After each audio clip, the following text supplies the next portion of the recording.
Hello students, good morning to all. Again you are welcomed in our class. Beta, our chapter is going on deep water and we have discussed about 10 questions in previous video, and in today's class we will discuss the remaining questions of chapter 3rd, very short answers. We have cleared 10 questions and now question number 11. Why did Douglas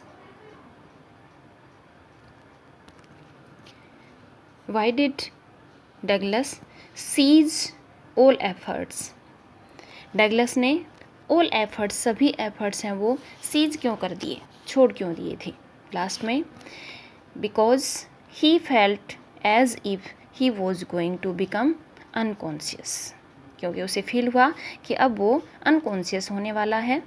unconscious means अचेत, बेहोश. Next is what did the big boy said to the author? Big boy जिसने उसे पानी में फेंक दिया था, उसने ऑथर से क्या कहा लास्ट में जब उसको बाहर निकाला गया? He said but I was only fooling. क्या कहा उसने? कि मैं तो सिर्फ मजाक कर रहा था इसके साथ. Next is where did the author go in order to overcome his fear of water?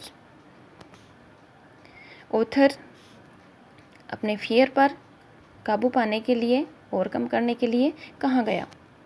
Lake Wentworth in New Hampshire. Lake Wentworth in New Hampshire. Next is how much time did the instructor take to teach Douglas swimming?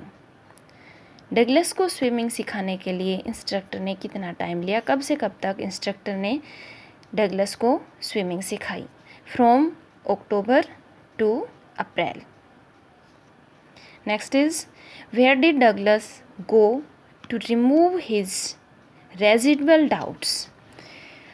आंशिक doubt, आंशिक संदेह mind में जो रह गए थे Douglas के swimming के प्रति, फियर के प्रति, तो वो उसने रिमूव कहाँ पर किया? He went to Conrad creek trail to mid glacier. कहाँ गया? Conrad creek to trail to mid glacier. Next is question number 16. Why was the Yakima river treacherous? Yakima river है वो इतनी खतरनाक क्यों है, जोखिम भरी क्यों थी? Because it was deep and fast flowing. क्योंकि ये बहुत गहरी थी और फास्ट फ्लोइंग थी, तेज भाव था इसका. How was YMCA pool safe? और YMCA पूल है वो सेफ किस प्रकार से था? Answer is as its depth was within 2 to 9 feet. Side पर किनारों में केवल 2 या 3 फीट और बीच में गहराई में केवल 9 फीट ही गहरा था. And water was completely still. पानी है वो शांत था, स्थिर था. इस वजह से YMCA पूल है वो सेफ है. Our next question is what strategy did the narrator remember? जब नैरेटर है वो पानी में नीचे की साइड जा रहा था तो कौन सी स्ट्रेटेजी उसके माइंड में आई? To spring from the bottom and came up like a cork. To spring from the bottom and come up like a cork. कि वह बॉटम पर जैसे ही बॉटम को टच करेगा तो स्प्रिंग जंप लगाएगा और कॉर्क की तरह से उछल के बाहर आ जाएगा. What does the narrator mean by a touch of region? Writer ने जो यूज़ किया है नैरेटर ने टच ऑफ रीजन, इसका क्या मतलब है? Touch off region to jump when once hits the bottom. कि जैसे ही एक बार हिट होगा बॉटम से तो उसी टाइम वो जंप लगाएगा. This is the touch off region in his mind. And our last question is why was the narrator deprived of the joy of canoeing, boating and swimming.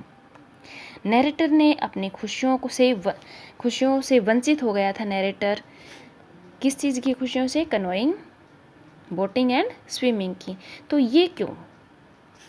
Answer is because of terror of water, क्योंकि उसके mind में water के प्रति terror बैठा हुआ था, डर बैठा हुआ था, इसीलिए वो इन सब चीज़ों से वंचित रह गया था और इसीलिए उसने डिसाइड किया कि वो स्विमिंग करना सीखेगा ज़रूर, और that's why he engaged instructor. That's all students, thank you.